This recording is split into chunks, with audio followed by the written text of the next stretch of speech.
Thanks to my good man Camo for being a patron. If you join as a patron, you can get tons of exclusive videos. What is up, RPG nerds? In this video I will be talking about Final Fantasy III and reviewing it. And I believe that Final Fantasy III has the best job system of the mainline series. Final Fantasy III, a graceful product of its time, revolutionized the JRPG genre with its groundbreaking job system. To this day, Final Fantasy III has some of my favorite gameplay in the entire series, and a lot of great moments that set this RPG apart from the rest of the Final Fantasy games. Today I will dive into this nostalgic adventure where your characters can be anything from brave knights to cunning mages, and talk about the good, the bad, and the ugly of this awesome RPG.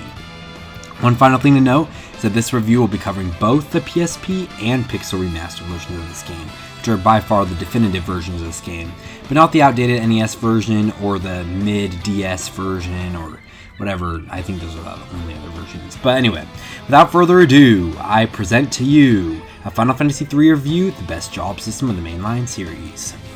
Alright, we're starting with the battle system here. The battles in Final Fantasy III are a mix of fun and spontaneity. Being able to change the fundamental roles of your characters in between battles is incredibly fun and adds a new layer of depth not seen in the original Final Fantasy. The enemies in this game are also a unique and crafty bunch, with enemies that split into two and enemies that challenge you while in a minified state. The best part about this battle system is its adaptability, each battle being able to be controlled to your whim by your job selection.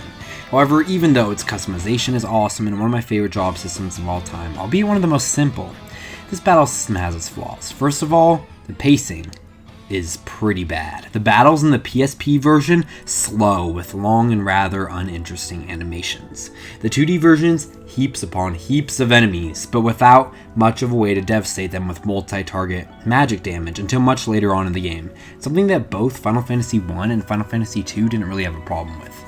Also, lots of battles tend to be monotonous if you intend to level up your jobs, as you will find yourself repeating actions over and over just trying to increase your job level, which is kind of annoying.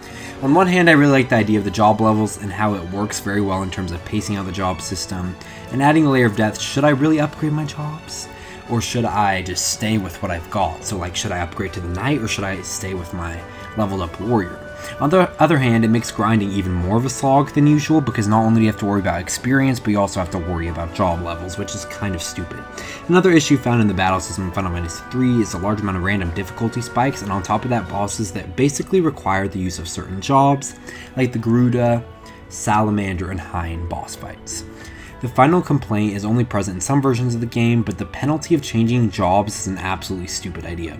The fact the customization system is locked behind a stupid mechanic, that was a little embarrassing. Either the capacity point system in the NES version, or just the debuffs that you get after changing jobs in the 3D versions that just literally did not have any contribution to the game. It didn't make sense that was in the game at all. So as much as I love the job system and its contributions to this great entry of the Final Fantasy series, the application of that system is much slower and uninteresting than it should be in terms of how it plays out in battle, and for that I can't score the battle system of Final Fantasy III any higher than a 6, which is pretty rough, because that's not great. Alright, let's move on to the story. So the story in Final Fantasy III is... it's something. It's not that good, so let's talk about it. While Final Fantasy III is critically acclaimed and loved for its awesome gameplay innovations and its great job system, it falls very short in terms of narrative depth. The characters lack any substantial character development, which I'll cover later, which leads this game story to feel very generic and lacking in the emotional department. The linear and sparse plot leads to a rather uninteresting way of storytelling, as the story always feels like it is an almost needless backseat driver to the great gameplay of Final Fantasy III. Almost every plot point is articulated through brief dialogue segments, lacking intricate world building or the narrative necessity of show don't tell. This is one of the more empty and less lore-based worlds in the Final Fantasy series, something that was luckily much improved in the next job-based entry, Final Fantasy V. The villain also does not really ground the story, as his desire for eternal life and his role in the story are so minimally explained that he's easily the worst villain in the Final Fantasy series. Like, if you can even remember the name Zondi, then I'm impressed by you. The villain is hardly present in the story, more of an entity that feels necessary to fuel the fire of the gameplay, and I don't even think he's introduced until like 2 minutes before the game ends. However, there are a couple things that elevate this game from being above a 2 or a 3 in the story department. First of all, we get a very solid mid-game plot twist that was actually one of the better ones in the series. I liked that plot twist. If you know, you probably know what I'm talking about if you play this game. I love that part of the game, and the scenes with Sid on the airship are awesome, at least in the 3D version. I don't know if that's a thing in the 2D version, I don't remember. I love the ending scenes in the 3D version. I like that the Warriors of Dark are introduced, and the Desh Doga Yune Sarah Sid. One of the 4 old men and Alice join the Warriors of Light in the final battle, kinda. I also like the moment after the game is over where Princess Sarah is hitting on Ingus, and it's like, men are so obtuse, which, whatever. That was the fact that Princess Sarah saying men are so obtuse was my favorite part of the story is probably not the best thing ever.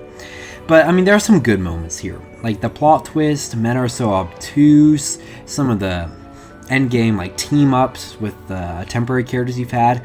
It's kind of nice. But I'm not going to lie, I honestly think that the story in the original Final Fantasy was better than this one, which is kind of saying something because that story kind of sucked.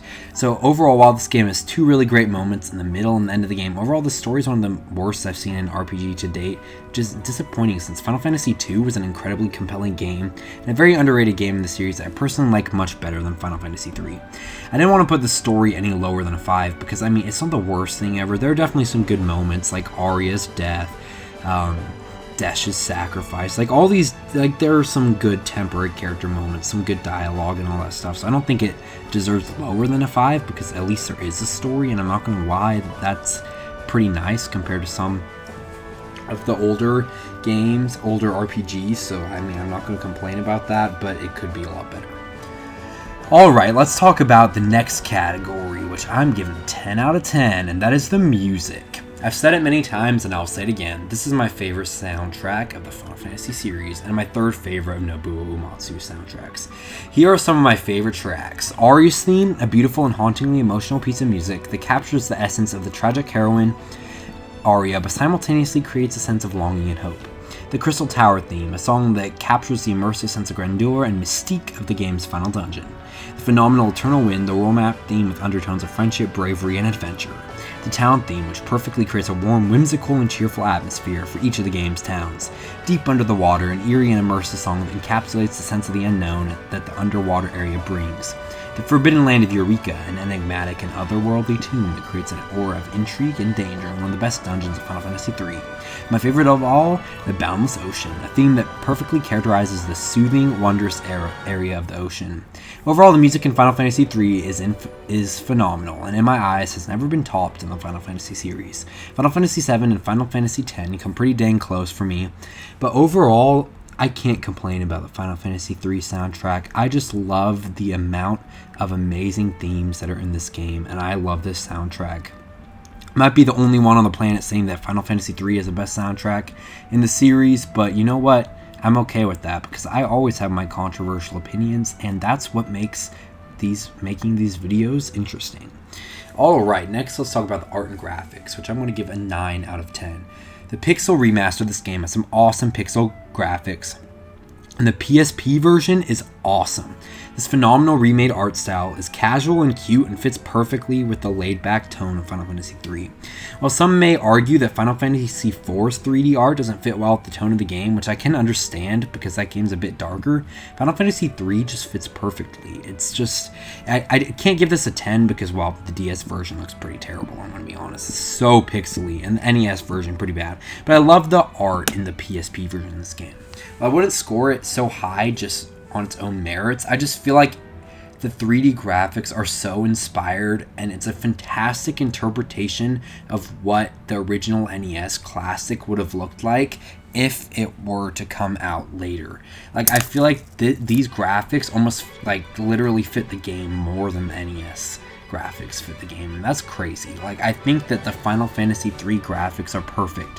While they're not my favorite graphics, I can't imagine anything looking better than exactly what they did with the 3D version of this game. I just think it's so perfect looking, and the Pixel Remaster version also does a really good job of capturing the original NES feel, so I think this deserves a 9. Alright, the character department. I'm giving the characters in Final Fantasy a 3. I'm sorry, but it's terrible. The 2D versions of the game, there are no playable characters. Like, your characters don't even have any personality. They're just nameless, like the original Final Fantasy. In the 3D versions, there are named characters, but they're so bland that it's almost not even better than them not being named, you know? And there's some very brief and temporarily AI-controlled party members, but they're mostly not that interesting. Princess Sarah, super basic and uninteresting outside of her men are so obtuse line. Sid, nice for his narration and the mid-game plot twist, but otherwise he's super boring and my least favorite Sid in the franchise. Even worse than the Sid in FF1, and that's a little embarrassing. The one that got added in later, I think it's a little funny. At least he was added in later. That makes me have a good laugh about him, which is something I can't say about Final Fantasy III Sid. Desh, I actually like Desh. That's the only reason I didn't give this category like a 1 or a 2. I think he's hilarious. I really like Desh, you know. Honestly, yeah. Desh is like a B tier character for me. Like, not too bad when most other characters are like D or F tier. Anyway, Arya, the character with a noble sacrifice, but a character that was so bland, it meant, she really meant like nothing outside of the random character death and the fantastic Arya's theme, which I'm not complaining about that. Alice, I forgot he existed until I was writing the script for this video. Doga and Yune, a little intriguing, but not enough to actually make me care about them. The 4 old men, actually I really like the 4 old men. They're funny, but I mean, they don't really mean anything, and they're about in the game for about like 10 minutes, so that's not a big deal. The most egregious sin is the utter lack of a main villain grounding the plot. Whereas the original Final Fantasy introduced the players to Garland from the very beginning and made him into a serviceable villain, Xandy and the Cloud of Darkness are so terrible, albeit fun to fight in battle, and are just there to give the game an antagonist, which, like, bruh, how do we even know that there's an antagonist? Like, the epitome of darkness is basically what you fight in this game. Overall, while I understand that this is an old game, like coming off of Final Fantasy II, this was just an utterly disappointing game in terms of the characters. Since Desh is a vibe and Doga and Yune are pretty decent actually, I'm not going to give this game a 1 or a 2 in the character department, but I almost did. Like, if it weren't for Desh, this would probably be a 1.5. Because, I mean, Doga and Yune don't deserve 0. But really, this is just depressing. Quite frankly, this is disappointing for a series that has so many beloved characters. And really, the only character that I give 2 craps about in this game was Desh. Thank heavens that we went back to the Final Fantasy II type of stuff for Final Fantasy IV. Because Final Fantasy IV is one of the best character casts in the series. It's crazy that it came right off the tails of Final Fantasy III, which has some terrible characters.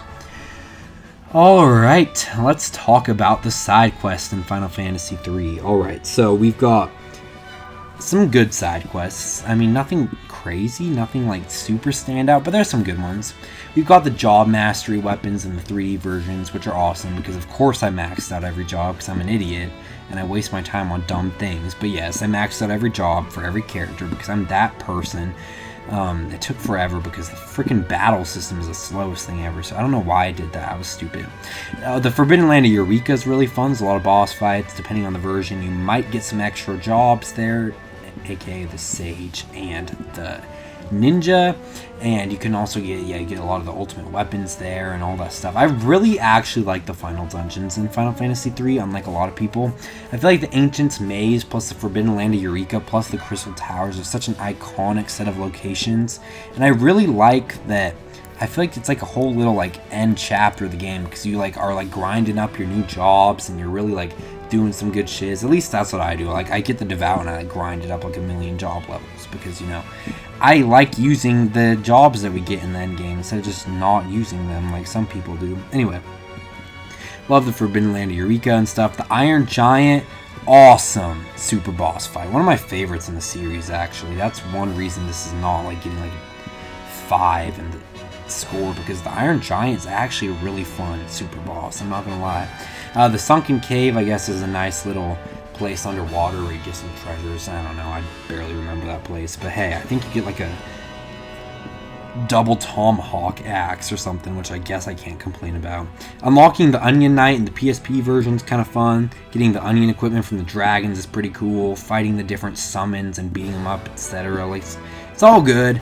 There's nothing special about the side quests in this game, but there's nothing like bad about it. Like, I think there's a good amount of side quests. I mean, it's not very meaningful or memorable, but hey, at least we got something. Also, about half the quests are only available in 3D versions, which is a pretty big issue. Like, stop getting rid of quests in newer versions of the game. Pixel remasters are kind of offensive, to be honest. They keep getting rid of things that we like. Why? Why are we even making a new version of the game if it literally has less content? Whatever. Anyway, I can't with those versions of the game, but hey, at least they had a lot of quality of life issues. A lot of quality of life issues fixed. Anyway, Final Fantasy III has some good quests, but not anything great, so I'm just going to give the side quest category a 7. Alright, locations in Final Fantasy III, also 7. Honestly, there's some very forgettable locations in this game, but there's also some very fantastic ones. So, I mean, kind of bipolar here. I'll get the bad out of the way first and then get into awesome locations. We've got boring locations like Toza's Tunnel, a slog of a dungeon where you can't use physical attacks, and quite frankly, it has no substance, let's be honest. The Amber Sewers, totally forgot that existed. Sunken Cave, also forgot that existed. Ancient Ruins, what the heck is the Ancient Ruins? Temple of Time, isn't that Ocarina of Time? Like, that is not from FF3. Like, I forgot those dungeons existed, I'm gonna be honest. Molten Cave, an annoying dungeon with a huge difficulty spike of a boss at the end. Neptune Temple and Ancient's Maze, 2 dungeons that are cool in concept and design, but are pretty flawed in terms of gameplay. And Mithril Mines, a completely uninspired area that has absolutely nothing to the experience of the game and is found in a town, and you'll probably die there because it doesn't tell you anything. That's kind of stupid. However, there are also some awesome dungeons. I love the Crystal Tower, which, while a lot of people hate it, it's one of my favorite Final Fantasy final dungeons because I like that it's difficult and it truly tests how well the player knows the battle system of the game. I know I'm controversial. I'm always controversial. I think FF2 is better than FF7. Anyway, the World of Darkness, the World of Darkness is awesome. It's a difficult and aesthetic final area of the game that hosts 4 bosses and then the final boss. So, not nice boss gauntlet there. I love myself some good old boss gauntlets. The Tower of Owen, a dungeon that utilizes magic outside of battle in a much less annoying way than the Toza's Tunnel and Neptune Temple areas do, and it actually has a great character moment in Desh's Sacrifice. I know, shocking. Final Fantasy III having a character moment, oh, well, it doesn't matter in the end, but still, it wasn't terrible. We have Bahamut's Peak, an awesome mountain where you get to take on and flee from Bahamut early in the game, and it's the best place in the game to get Phoenix Downs, just had to mention that. I mean, there's a lot of other good locations in Final Fantasy III, but for brevity's sake, I will conclude this section. Really, Final Fantasy III has some nice dungeons, but nothing good enough to say that it deserves any higher than a 7. So I'm just going to give it a 7, which is solid. 7 is just kind of my default. Like, if it doesn't suck, then I'm going to give it a 7. Alright, quality of life for Final Fantasy III. There are definitely some quality of life problems in Final Fantasy III. First of all, in older versions, there are limited inventory spaces, which always sucks. I hate when games give you limited inventory spaces. I might get it on the NES, so I'm not going to complain too much, but really, it's just annoying. I mean, the whole original version's annoying, and I'm not wasting my time writing my review on that version, so let's just ignore what I just said.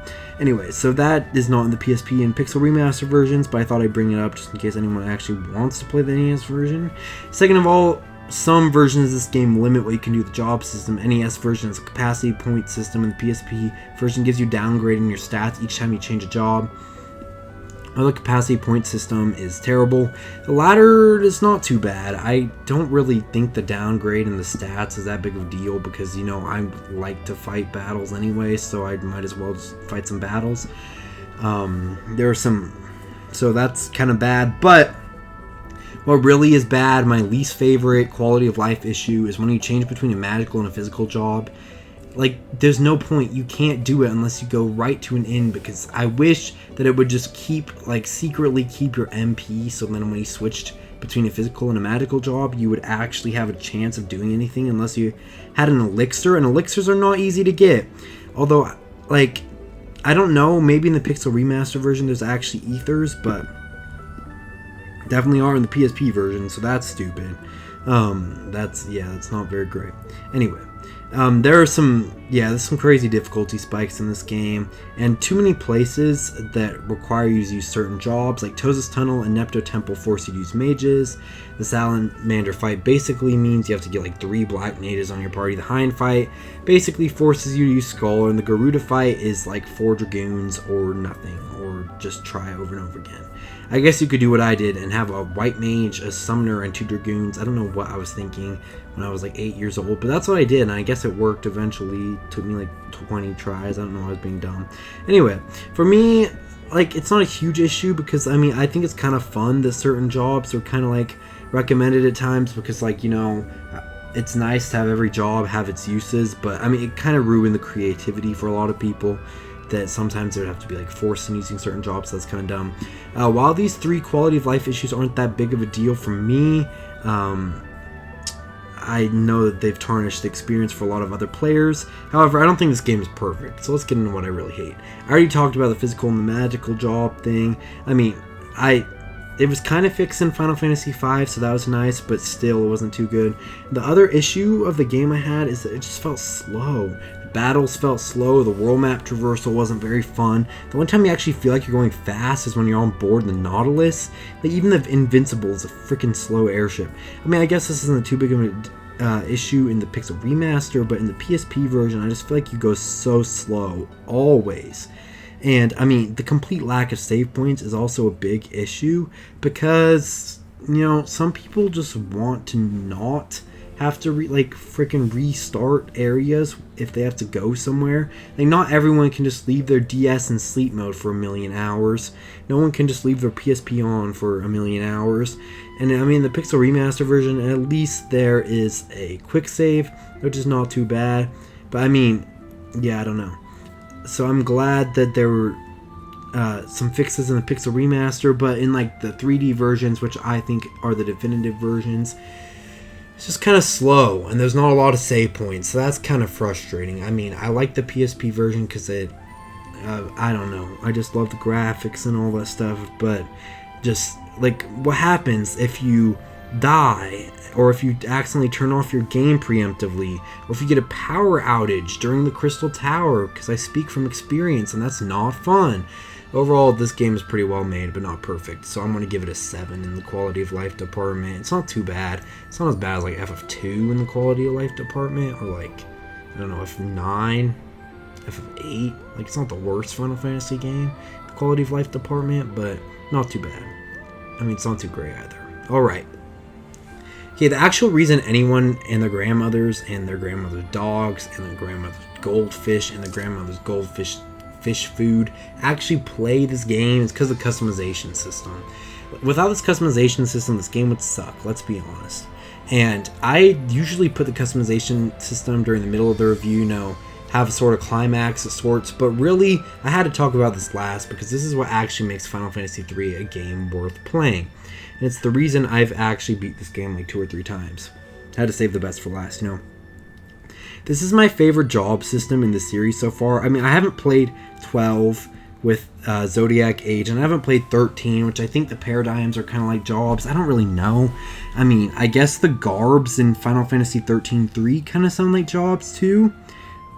I don't know, and 11 and 14 probably have jobs, although I don't know if I'll ever get around to playing 11 and 14 because those are like 1,000-hour time sinks. And I don't want to get addicted, but maybe I'll play them eventually. But anyway, I haven't played, but out of 3, 5, 10, 2, Dimensions, all that stuff, I still like 3's job system the best. And there's one reason, fundamental reason, I enjoy the job system in Final Fantasy III so much more than the job system in Final Fantasy V. It is more restrictive. While that sounds stupid in concept, I promise I'll explain my feelings about this awesome system. But before I get into my main reasoning why I like the Final Fantasy III job system better, I'm going to get some feelings out of the way first. So first of all, I think the balancing in the Final Fantasy III job system is so much better than that in Final Fantasy V. Each job in Final Fantasy III only has one core ability, unlike in Final Fantasy V where different jobs just had random amounts of skills. For example, the Berserker only had 2 skills, but the Knight would have 6. This led to some really horrible balancing issues in Final Fantasy V. and like literally like half the jobs are worthless. However, in Final Fantasy 3, as long as you know how to use your job, you can make pretty much any job a really good job. Freelancer is a solid starting job that if you max out its job level, you can get the best stats of any character in the game outside of level 99 Onion Knight by equipping the Celestial Gloves. Evoker, if you know what you're doing, you can cast some of the best spells in the game like Ifrit's Healing Light or Bahamut's Aura. You can become an amazing support character.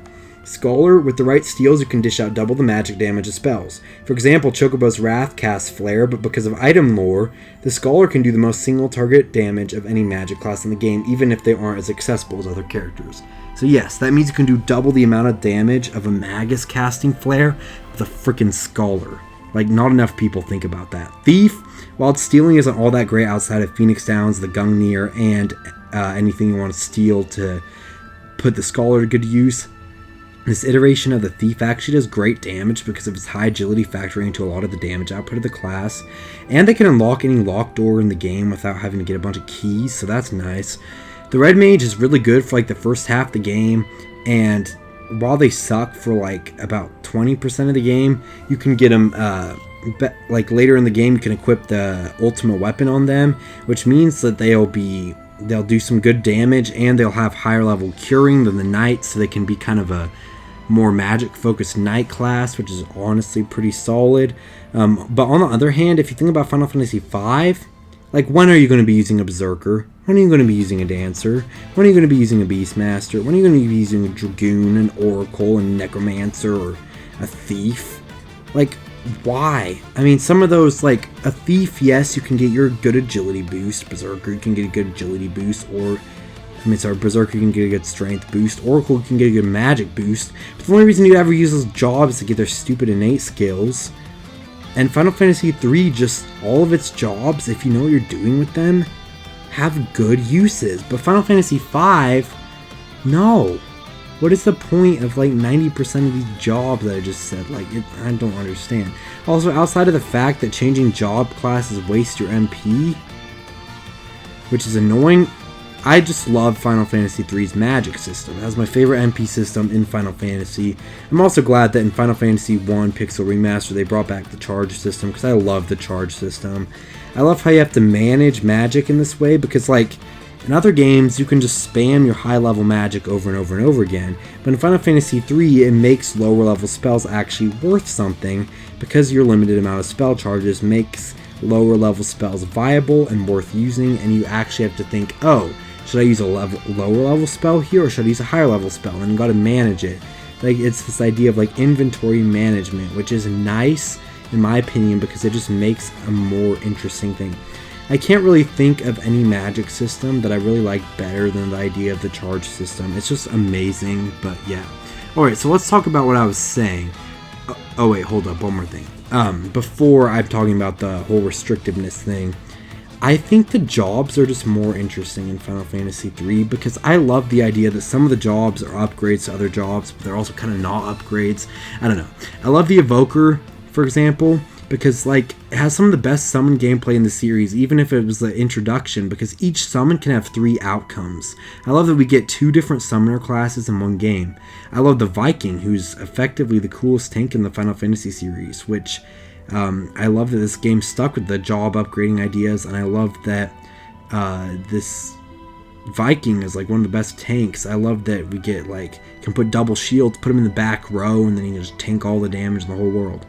I like that we effectively got upgrades for each of the magic jobs and added a complex choice of, should I use my highly upgraded weaker job, such as my White Mage, or should I use my not very upgraded powerful job, such as my Devout? I thought that was very cool. I also like the independent job levels up to 99 in Final Fantasy III much more than the scatterbrained 7, 8, 2 job levels that you would get in Final Fantasy V.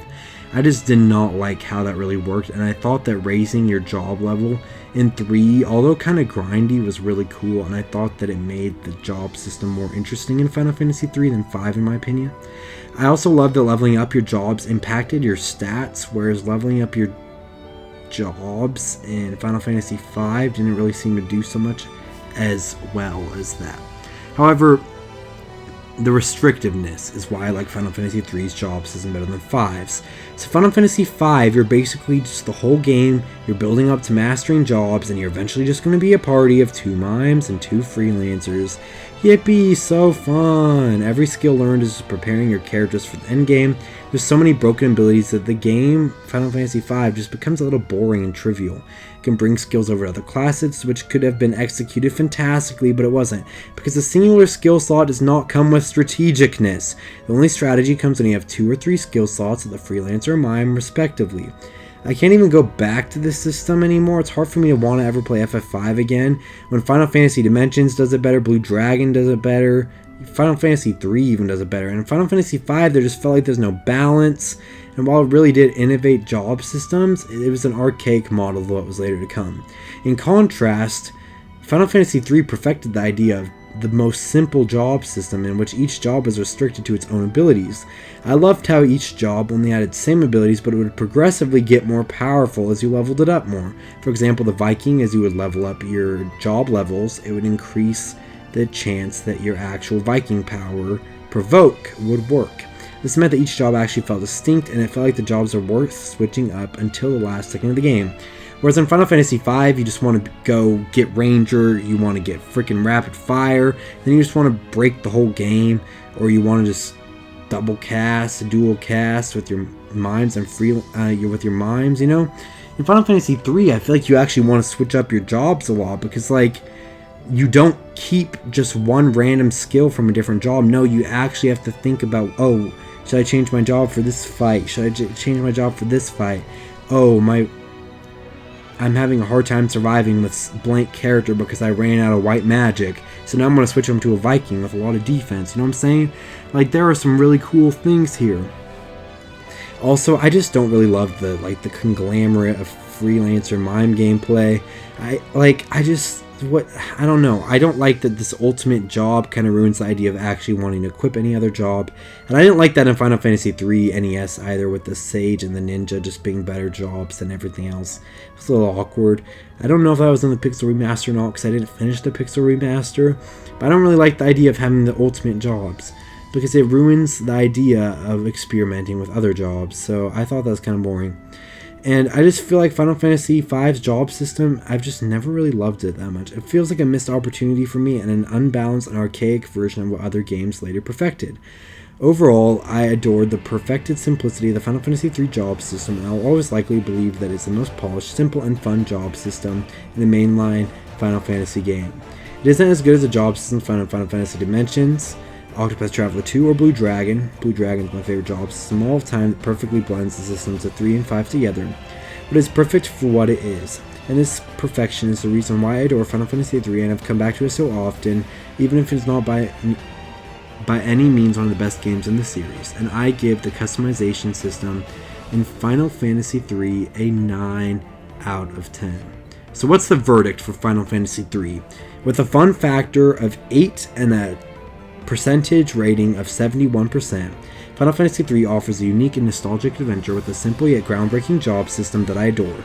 Even with its deep flaws such as its pacing issues, its lackluster story, and its forgettable characters, its pros easily outshine its cons. So many highlights, Final Fantasy III is still a magical adventure that's worth a playthrough due to its phenomenal customization, beautiful soundtrack, and stunning atmosphere, as well as recapturing all the magic of the original Final Fantasy in a new, updated version. Final Fantasy III is one of the worst games in the series by country mile. It's still a worthwhile journey for RPG enthusiasts that continues to captivate fans and spread the magic of the series to this day. Thank you all for watching this video. If you enjoyed this video, please be sure to like, subscribe, and check out other videos on the channel. If you've already played Final Fantasy III before, let me know what you think. Let me know how you would review it. Let me know what you think of Final Fantasy III. Is it one of your favorite Final Fantasy games? Is it one of your least favorite? Let me know down below. And if you have never played Final Fantasy III before and now you're interested in checking it out because of what I said, well, that's awesome. I'm glad I convinced you. But also, I've got some affiliate links down in the description if you would like to click those and support the channel.